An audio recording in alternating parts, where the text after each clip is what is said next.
Pick up heavy object and then put it down. This is how we determine how strong a person is. Many people across history have spent their entire lives training to become the strongest person they could be, but what if there could be a person that is stronger than anyone in history? What if there was a person that could truly reach the limits of human strength? To figure this out, we must find what may limit a person's true potential and figure out where all of the theoretical caps may lie for each one of these factors. Human strength begins with the limits of muscle tissue itself, since muscle fibers can only pack so densely within a given volume.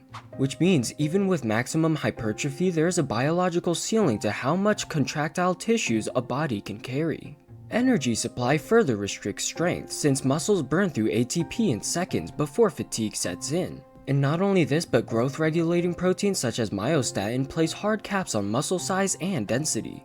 But there are some rare genetic mutations that reduce or disable myostatin and could produce individuals with extraordinary musculature. But even they remain bound by the structural limits of bones and connective tissues. This means that muscle mass alone cannot endlessly scale beyond the body's architecture. And even if muscles were infinitely powerful and were able to grow infinitely, bones and connective tissues would provide an immovable barrier. Human bones are remarkably strong, with compressive strength rivaling concrete, yet under extreme torsion or load, they fracture. Tendons and ligaments are even more fragile, often failing long before muscles reach their theoretical maximum output.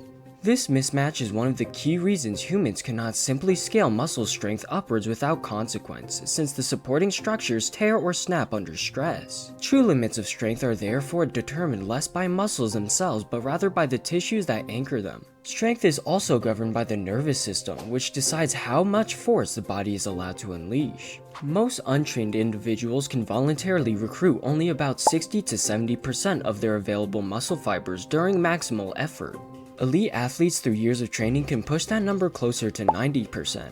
Yet the brain maintains protective braking systems suppressing full exertion to avoid catastrophic injuries like tendon ruptures or bone breaks. In rare emergencies, these brakes can be overridden, producing cases of hysterical strength.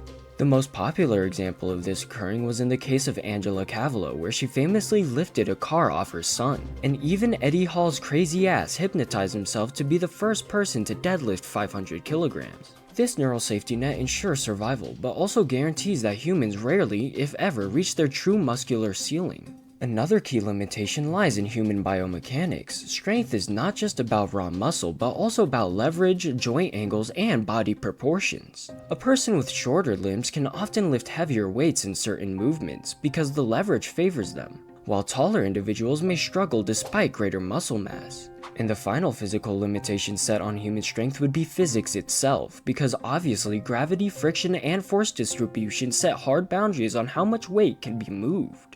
When all of these factors are considered, estimates of human strength ceilings can be made. In the bench press, where tendon and shoulder stability are primary limits, a theoretical maximum of 900 to 1,100 pounds seems possible, compared to the current raw world record held by Julius Maddox of 782 pounds. In the squat, knees, hips, and spinal support become the bottlenecks, setting the ceiling around 1,200 to 1,500 pounds, above today's record of 1,080 pounds held by Ray Williams. Finally, for the deadlift, where grip, spine, and hamstring strength dominate, a human at peak efficiency might manage 1,200 to 1,400 pounds, slightly beyond half Fjord Bjornsson's famous 1,104 pound lift. So at best, for all of these lifts, freak burst of adrenaline might allow a human to double their usual maximum for a single effort.